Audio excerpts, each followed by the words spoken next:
السلام عليكم ورحمة الله وبركاته. اليوم بدنا نساوي فطاير بالسبانخ. يلا نبدأ. عندي كاسة حليب دافي، بدي احط لها معلقة خميرة فورية،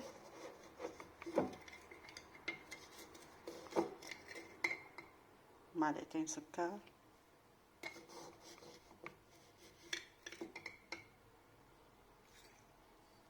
بتركيها لتتفاعل. عندي كيلو طحين، بدي احط له معلقتين ملح صغار،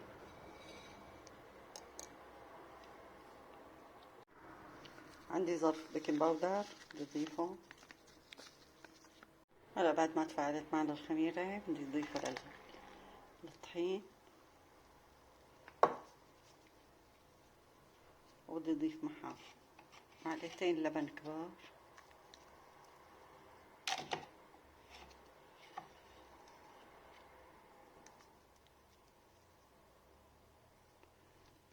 وبدي اضيف حوالي نص كاسة زيت،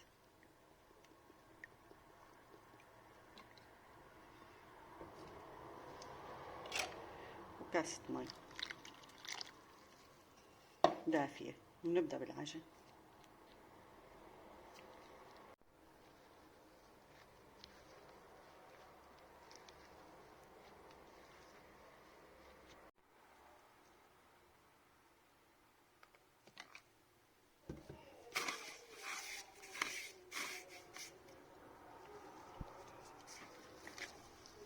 هلا بعد ما خلصنا العجينة نحطها ترتاح.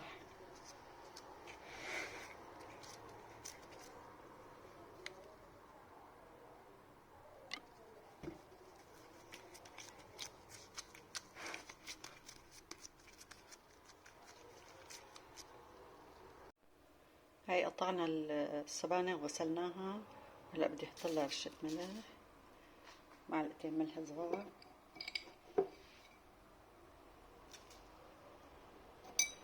بدي احط لها بصلة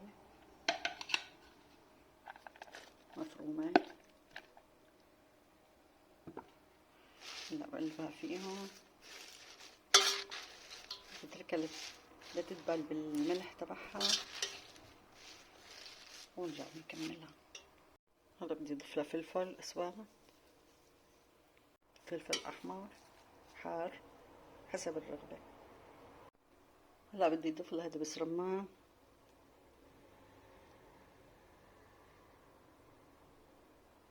حوالي 3 معالق كبار.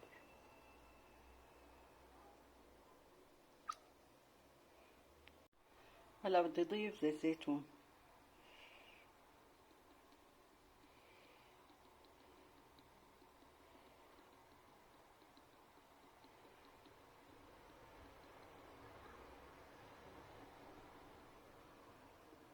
حوالي نص فنجان او نص كاسة صغيرة.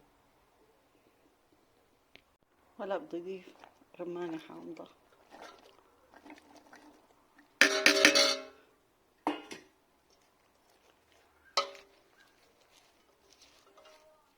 عندي جوز مفروم بدي اضيفه كمان.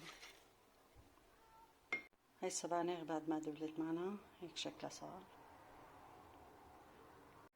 هاي بعد العجين ما تخمر معنا، هلا بدي نكوره ونبدا شغل. هاي بعد ما كورنا العجين هلا بنبلش نشتغل فيه ان شاء الله. نحط زيت زيتون،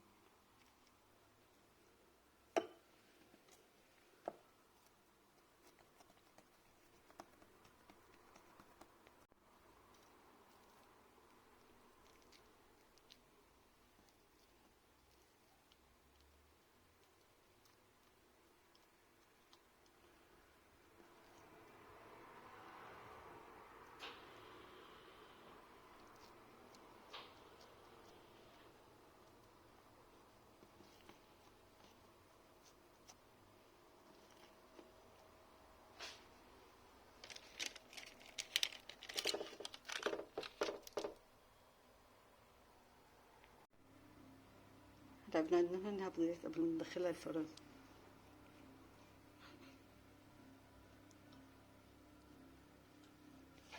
هلا بعد ما طلعت من الفرن بدنا ندهنها بزيت زيتون.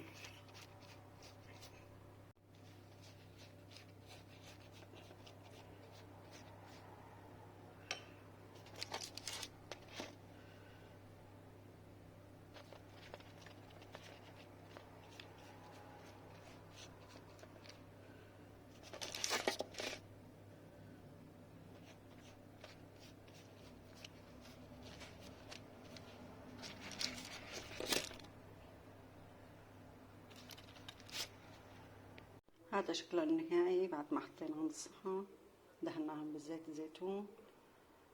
إن شاء الله يكون عجبتكم وبالصحة والعافية. دعمونا باللايك واشتركوا بالقناة ليصلكم كل شي جديد. والسلام عليكم ورحمة الله وبركاته.